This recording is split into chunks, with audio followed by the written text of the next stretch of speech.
In Jurassic Park 3, Sam Neill returns as Dr. Alan Grant, this time facing a challenging new opponent in Clubber Lang, played by Mr. T. He is beaten in the ring, humiliated, and left questioning his worth, until an unexpected ally in Apollo Creed offers to train him and revisit recognizing his own worth, and once more going the distance. Sorry, that's the plot to Rocky 3, my bad. So let's talk about the plot of Jurassic Park 3. There is no plot. Just another flimsy excuse to get a character from the first film back again and be chased by dinosaurs. The movie is a brisk 90 minutes and change, and with about 20 minutes of setup until all the key characters are all on the island, Site B, to be specific, and about 2 minutes after that, the dinosaurs start attacking. The movie doesn't fuck around. It gets right to the point. The Kirbys, played by William H. Macy and Téa Leoni, discover their son has gone missing and is trapped on the dino-filled island after an ill-advised parasailing adventure went wrong, and pose as bajillionaires, duping Grant and his archaeological protege Billy to come with them to the island, along with a B team of mercenaries, Mr. T was busy, for a search mission in the initial guise of a thrill-seeking tour. As to be expected, everything goes wrong, horribly wrong, and the rescue mission becomes a fight for survival. So what of this movie? I really liked seeing Sam Neill back, and without him, I guess this would all be about a bunch of idiots running around on the island, which partly it is anyway. But having this familiar anchor from the first film, I think makes the completely absurd concept at least a little bit easier to swallow.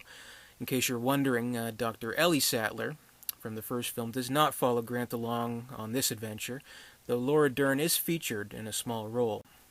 Since the events of the first film, they have called their relationship quits, seemingly amicably, which is still pretty big of a bummer considering all they went through in the first film. And now Ellie is married with children, while Grant is the weird dinosaur guy that occasionally drops by for dinner. Maybe Laura Dern just didn't want to stick her hand in more dino poop for another movie. And maybe the plot just wouldn't make enough sense with Grant going to the island without Ellie, so they cooked this idea up. Grant is as intensely into his work as ever, still digging up the dinosaur bones, and we sense and are told that his experiences at Jurassic Park may have changed him and his opinion on dinosaurs. And there's maybe a bit of an obsession going on, which we may assume contributed to the breakup with Sattler, and maybe a part of him just never left that island.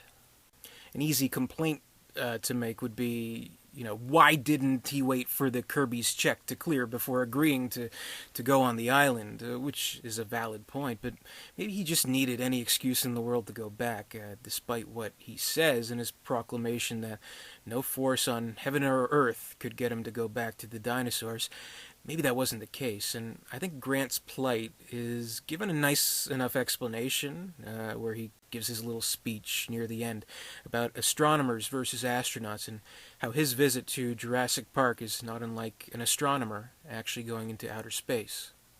The tone of Jurassic Park 3 is quite different. It's worth mentioning, if not completely obvious within the first few minutes, that it is not based on a novel, and that Steven Spielberg did not come back to finish off the trilogy. This time we have Joe Johnston, who later went on to do the Wolfman remake and Captain America the First Avenger, as the director here. It's a lot more action-oriented, and it's generally lighter fare. Johnston makes no attempt to dupe Spielberg's style with this film, even so far as setting aside the T-Rex featured so prominently in the previous two, in favor of the new Spinosaurus, a giant, threatening beast with the ability to stalk its prey on land and in water. The level of difficulty that comes with critiquing a movie like this is deceptive. One could easily argue, and would be absolutely right, that this is a completely stupid movie with a shoestring of a plot and is filled with nothing more than big, loud, overlong scenes of dinosaur carnage with no real substance whatsoever. But I have to admit, I found it entertaining for what it was. If that's exactly what they set out to do with this movie, do we consider it a failure? Or do we base it on a different set of criteria? It's the whole art versus entertainment question that's as old as the hills, and I'm not here to debate that. All I can really say is if I personally enjoyed the movie or not. And in watching it again recently, I couldn't help but constantly think, if this was released in 3D, in the IMAX, with the D-Box shaking seats, this would probably be the best damn theme park ride I've ever been on.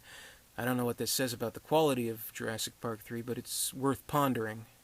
And part of me has to commend the movie for just throwing plot right out the window and getting straight to the point, right to the dinosaur action, because really, do we really need the long-winded scenes of the debates of man shouldn't be messing with nature like this yet again? Do we really need the wedged-in domestic challenges of the main character that were so tiresome in The Lost World? I don't know. It's a nice break from all that. And for what it's worth, I liked the scenes of adventure that the movie had to offer. The Spinosaurus attacking the plane was pretty frantic and exciting. We get to see some pterodactyls pose some danger in the creepy, foggy, rusted facility. And there's a nice Mexican standoff between the humans, the raptors, and some stolen eggs to close the movie.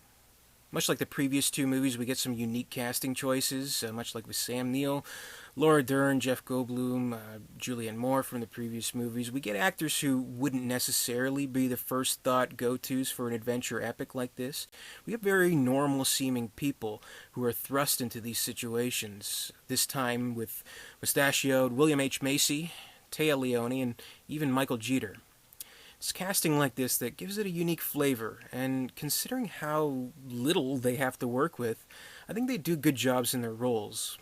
When they're running around from dinosaurs, they look scared, and with the effects, yes, it looks like dinosaurs are really chasing them. Though maybe with the complete overabundance of CGI this time around, maybe we don't believe it quite as much as we did in the previous two. With 3 films currently in the Jurassic Park series, soon to be a 4th, I guess I can look at this one as an alternative. If I want to watch a good movie with good characters, good plot, good action, good effects, I'll certainly watch the first Jurassic Park.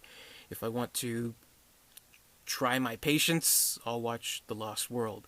If I'm cutting out plot and characterization from my diet and just want a to-the-point, mindless carnage kind of movie, it's served up as well as you can hope for with this third movie, and it fills a suitable need for that kind of entertainment.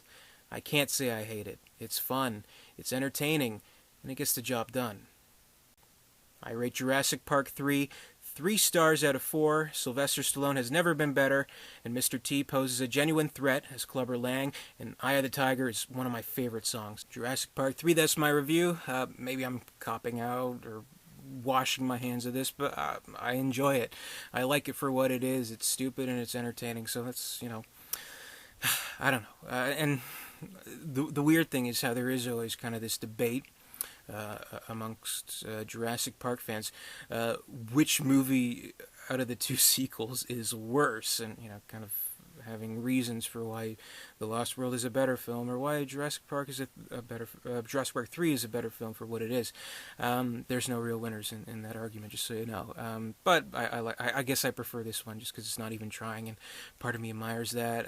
The Lost World, 10 times the movie this is, but it falls from a greater height. So I mean, this one aims lower and it hits its mark. So what do you want? Soon enough, there's going to be a 4th movie to kind of bring into the mix, so it's curious to see how that might pan out. I had really high hopes originally, but after seeing some trailers for Jurassic World, I don't know, it looks kind of cheesy and stupid. It's probably going to be more akin to Jurassic Park 3 than anything else, if we're being realistic here, but who knows, maybe it'll be an amazing movie, who knows, but I'll definitely see it, and hopefully I'll get a chance to review it. So that's been my review of the Jurassic Park trilogy so far, but within the next couple of days, it's no longer going to be a trilogy, it's going to be a quadrilogy, going to be a quartet, so that should be fun.